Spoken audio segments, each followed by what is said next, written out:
দেখছেন BNA news, সবার সাথে সবার পাশে। ভারতবর্ষের ঐতিহ্য সম্প্রীতি বাস্তবায়নে আঞ্জুমানে জমিয়াতে ওলামায়ের মহতী জনসমাবেশ উত্তর চব্বিশ পরগনা আমডাঙ্গাতে। বর্তমান দেশ ও রাজ্যের সংখ্যালঘু সম্প্রদায়ের মানুষেরা লাঞ্ছিত, বঞ্চিত, অপমানিত। সকল সম্প্রদায়ের মধ্যে সম্প্রীতির বন্ধন আজ বড় সংকটের মুখে। কিছু সাম্প্রদায়িক দাঙ্গা সৃষ্টিকারী অসৎ চরিত্রের রাজনৈতিক নেতারা নিজেদের স্বার্থ চরিতার্থ করবার জন্য প্রতি মুহূর্তে চক্রান্ত করে বেড়াচ্ছে। আর সেই চক্রান্তকে জাতি, ধর্ম, বর্ণ নির্বিশেষে সকল মানুষ ঐক্যবদ্ধ হয়ে ভ্রাতৃত্বের বন্ধনে অটুট থেকে ভারতবর্ষের ঐতিহ্য সম্প্রীতি বাস্তবায়নের আহ্বান জানালেন ফুরফুরা দরবার শরীফ আঞ্জুমানে জমিয়াতে ওলামায়ের সাধারণ সম্পাদক পিরজাদা সানাউল্লাহ সিদ্দিকী। রবিবার উত্তর চব্বিশ পরগনার আমডাঙ্গা সাধনপুর হাই স্কুল ময়দানে আঞ্জুমানে জমিয়াতে ওলামায়ের ডাকে সম্প্রীতি বাস্তবায়ন ও সংখ্যালঘুদের একাধিক দাবি দাবা নিয়ে এক মহতী জনসভার আয়োজন করা হয়।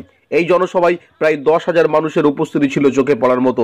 এদিনের সমাবেশে বিশিষ্ট অতিথিদের মধ্যে উপস্থিত ছিলেন আঞ্জুমানে জমিয়াতে ওলামায়ের কর্ণধার পিরজাদা সানাউল্লাহ সিদ্দিকী আল কুরাইশি, উক্ত সংগঠনের ক্যাশিয়ার পিরজাদা নুরুল্লাহ সিদ্দিকী আল কুরাইশি, পিরজাদা হুজাইফা সিদ্দিকী আল কুরাইশি, পিরজাদা আব্দুল কাদের সিদ্দিকী আল কুরাইশি, পিরজাদা মুশফিকিন সিদ্দিকী আল কুরাইশি, পিরজাদা মুহাররিকিন সিদ্দিকী আল কুরাইশি, মুফতি মাওলানা নুরুল্লাহ আমিনী, মুফতি মাওলানা মোহাম্মদ শামসুল হুদা ফাতিহি সহ বিশিষ্টজনেরা।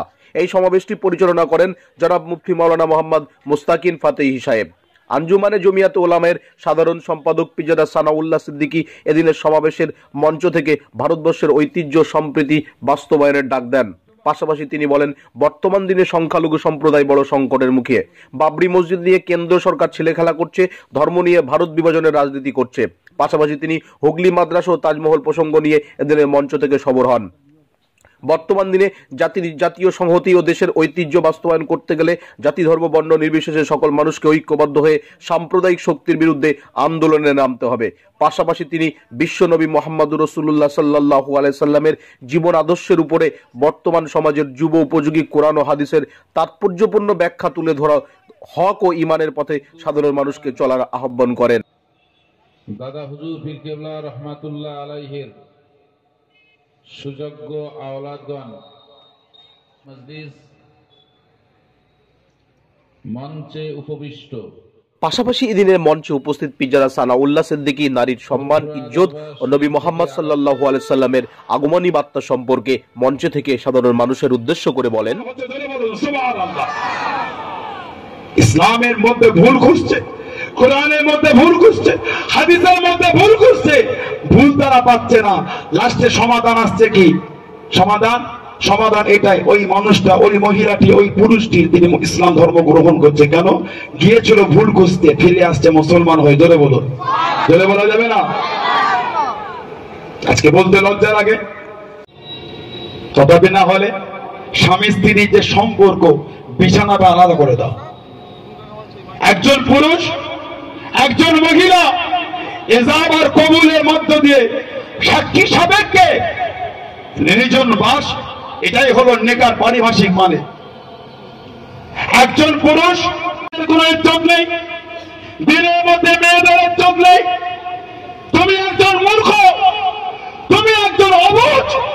ইতিহাস যদি করো 570 খ্রিস্টাব্দে যে সময় আইয়ামে জাহিলিয়াত, অজ্ঞতার যুগ, অন্ধকার যুগ, গোটা বিশ্বাসে নিয়ে মানুষের কোন ইজ্জত ছিল না, মেয়েদের কোন সম্মান ছিল না, মায়েদের কোন ইজ্জত ছিল না, মেয়ের কোন সম্মান ছিল না।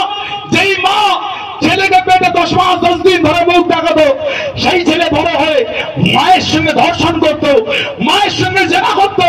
যেই বাপ যার অলসে মেয়েটা দুনিয়ায় জন্মতো, সেই বাপ হয়ে মেয়েটার সঙ্গে জেনা করত, ধর্ষণ করত।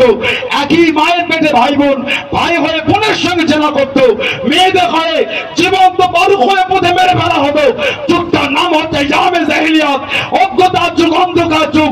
গোটা পৃথিবীর জমিন হেদায়েতের জন্য, মেয়েদের সম্মানের দেওয়ার জন্য, হক হারামকে বাক করার জন্য আল্লাহ জানাকে বলেন, তিনি অন্য কেউ নয়, নবী মুহাম্মদ রাসূলুল্লাহ সাল্লাল্লাহু আলাইহি ওয়াসাল্লাম। জানাতে আল্লাহ মেয়েদের সম্মানকে দিয়েছেন। জোরে বলুন।